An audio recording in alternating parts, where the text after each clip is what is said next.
Good morning, everyone. Thanks for the opportunity to give you an update on Emmerson. This picture on the opening slide here is our discovery hole in Tennant Creek at Hermitage. It was ranked as one of the best drill holes in the world, best copper gold drill holes in the world last year. Little disclaimer. Just an overview. We're a gold, copper, cobalt and bismuth explorer. We're unique in that we've broken the business into two distinct parts. Primarily a exploration company with using new technology, and we're focused on two of the hottest exploration hotspots in Australia, the Tennant Creek Mineral Field in Northern Territory and the Macquarie Arc in New South Wales. So that's the first part of the business. Second part of the business is the emerging royalty business. So we have no designs to go into the production. We are primarily building a royalty business to also de-risk our project going forward. So basically, as I said, we're in Tennant Creek. It's one of the highest grade gold fields in Australia, and we all know that grade is king in this business, and we've certainly got grade in spades. Some of our discovery holes, this is the Hermitage project in Tennant Creek, which we announced last year, 116 metres at 3.4% copper, 5.6 grams gold, silver, bismuth, and it ended in 4.8 metres at 19.5% copper, which we've subsequently gone back and drilled a scissor hole underneath that.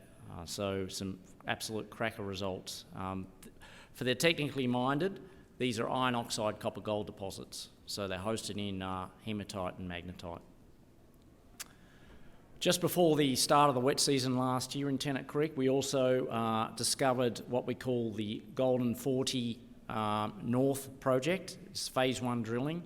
Again, another cracker hole, 6 metres at 41 grams gold, 4 metres at 60 grams. It's a total new zone. It's around the historic Golden 40 mine.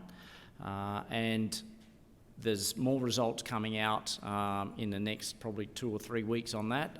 There's been a hiatus up there, obviously, with the onset of the wet season, but those results are starting to come out in the laboratory.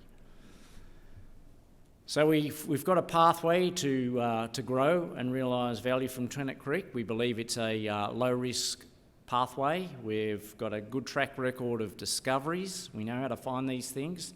And as we make these discoveries, we flip them across into what we call the mining joint venture, where we get a 6% gold production royalty. So this emerging gold royalty business obviously needs the mill. We've got a partner there that are bringing in the mill later this year. So we've got an aggressive program planned. We're currently drilling at our other project in New South Wales. We're on our second hole. It's a big porphyry system we're drilling over there, a greenfields exploration project. We've got another drill program at Golden 40 in Tennant Creek planned, and obviously follow-up drilling at our Hermitage discovery. Tennant Creek is a fantastic place. I mean, it's not only one of the highest grade gold and copper fields in Australia, but we're surrounded by many of the big players. We've got in the green there, we've got Rio Tinto, we've got BHP, we've got a lot of the majors. We were there a lot sooner than they were. They're pretty much taken up that tenure in the last couple of years. We've been in Tennant Creek for 12. We believe we've got the best ground. It's a very scalable project. It's a town, it's got an airport, infrastructure, roads, rail, so it's very scalable. This is the tenement map, just zooming in. You can see the Tennant Creek town site right in the middle there. The blue and the yellow are our joint venture areas. So we have a joint venture with a company called TCMG, whereby they are funding and earning in on those blue and yellow areas. So it's a $10.5 million earn-in. We're the managers and operators of that, so we don't put our hand in our pocket for that exploration. In the red are our 100% ground. So that's outside the joint venture, and that's where our Hermitage discovery is. And you can see the recent intersection there, Golden 40 down south. That's old Golden 40 mine, and we found a new zone to the north of that.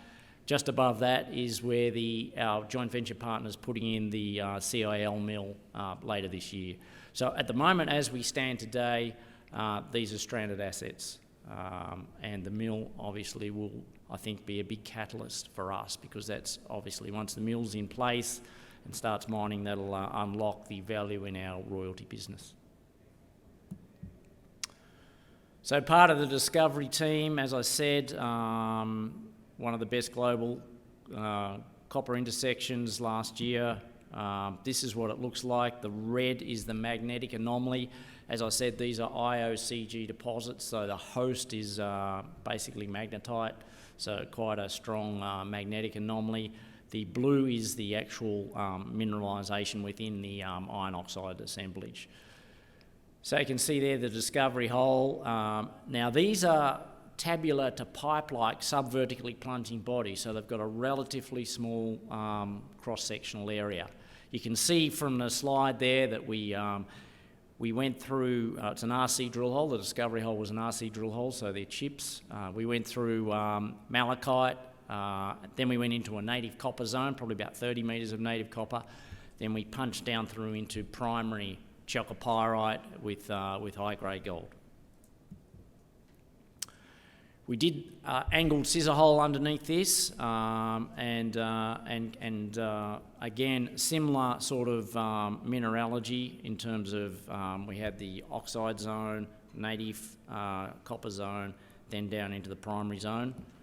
The big thing about this hole, however, was that the 94 metres, we got 94 metres at 2.7% copper and 5.8 grams gold, also had high-grade cobalt, high-grade silver, high-grade bismuth, but it had an incredibly rich zone down near the bottom of the hole, 20 metres at about 26 grams gold and 4.1% copper, so an incredibly high-grade zone down at about, I think it was about 180 odd metres. This is what it looks like in long section. Now I just draw your attention, the call-out boxes are obviously the intersections there, very lightly drilled, and you can see right down the bottom of that light blue section, that's basically the iron oxide body, the magnetite hematite body with the gold hosted in a breccia zone within that body. Gets cut off right down below. We believe that's the feeder zone. It's a low angle fault. So our phase 3 drilling this year will be following up that to see the continuation of that down plunge. And we think we've got some pretty good vectors to that. We've done downhole mag geophysics, so we think we can pick up the continuation of that zone down plunge, which will be our phase 3 drilling early this year. Just to put you on scale, Tennant Creek is, as I said, got grade in spades. However, they are relatively small fingerprint or footprint deposits in plan view, and therein lies the challenge in terms of exploration. So one of the bigger deposits, Warrego deposit, about 1.5 million ounces or so, historically produced high-grade copper. You can see about a 200 metre odd strike on the cross-sectional area, a down plunge of about 1.7 odd Ks of down plunge extent. So that's sort of on scale with our Hermitage project, but all the tons are on the down plunge, which is why it's so important. This phase 3 drilling is going to be so important. The Golden 40 drilling, the yellow is the mag anomaly. Golden 40 ceased production in 1983, had a head grade of 12 grams or so. This is our discovery. There is a new zone to the north of that, which we've picked up from some detailed aeromag from the drone. You can see the drill hole collars, some of the intersections. The light grey are the actual ore zone shoots within the iron oxide body. This is what it looks like, cross section. You can see it's a large breccia, and again, high grade, but little copper, certainly some bismuth, but quite a different style of mineralisation to the Hermitage. So it's a high grade gold ore body. So some of the technology we're using at Tennant Creek Field, obviously the easy deposits have been found. Normandy mining, those of you who've been around long enough would have known that this is really their home territory back in the day. Made a lot of money on the many famous deposits here, White Devil, Pico, some of the Junos of the world had head grades of 50 odd grams. On my left-hand side there, you can see that the big map is the magnetic map. All of the deposits report to the warm colours, the magnetic highs, because they're basically magnetite bodies. Now that fixed wing mag survey was on about 80 to 100 metre spaced lines. What we've done is flown the area with drone. So we're flying the drone at 10 metre spaced lines, 15 metres off the ground, and the resolution is just phenomenal. So our discoveries out at Mauritania, you can see the arrow there. With the old low resolution, you would not see them. With a high resolution drone, they light up quite well. So that's one of the key tools in the field that's helping us vector in on these things. Just another map there of how great this new drone stuff is and how it picks up these iron oxide bodies. A little bit about our capital structure. We're got a reasonably tight register. Our biggest shareholder holds about 9.5%. He sits on the board of a number of royalty companies. He loves Emmerson because of the emerging royalties. We've basically got some major shareholders, Evolution Mining, and a few others.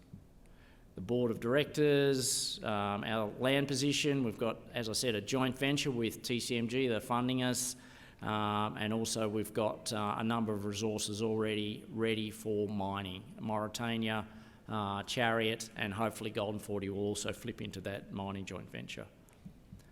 Given the time, I won't spend much on those, but these are the resource calculations, JORC resource calculations that we've got in the mine plan ready for when the mill turns up. Just turning to New South, we're currently drilling New South as we speak. Big porphyry system in the Wellington and Keola Merlong arc there. You can see the Keola project down south. It's the land of the giants, Cadia Ridgeway, the Newcrest deposits to the north of us. We've got the same rocks down in our Keola project and same geology. It's mostly undercover. We've committed to a large geophysical program there, which is the inset diagram, and we've just finished drill hole number 1 into a highly chargeable and conductive zone. It's lots of smoke on the surface, and this model we've got in place here we believe, puts it all together at about 100 metres below the surface. So we've got a large zone of what we think is pyrite and an inner zone, hopefully, that is the chalcopyrite around the Dolly monzonite intrusive complex. So the first hole's obviously gone through porphyry system, distal alteration, some chalcopyrite. So we're now moving closer towards the Dolly intrusive complex for hole number 2. So just to wrap up, we're certainly unlocking stranded assets in the Tennant Creek mineral field via this new joint venture with TCMG, where they're bringing in the mill. I think there's lots of catalysts for a share price. It'll be once the mill gets in place and they start production, we start getting the royalty. We've got multiple discoveries. We've got new mineral resource estimates coming out. We've got this emerging gold royalty business, and we're certainly unlocking some new ground. We've got a great relationship with the traditional owners. So a very strong project pipeline and lots of news flow. I'll leave it there. Thank you very much.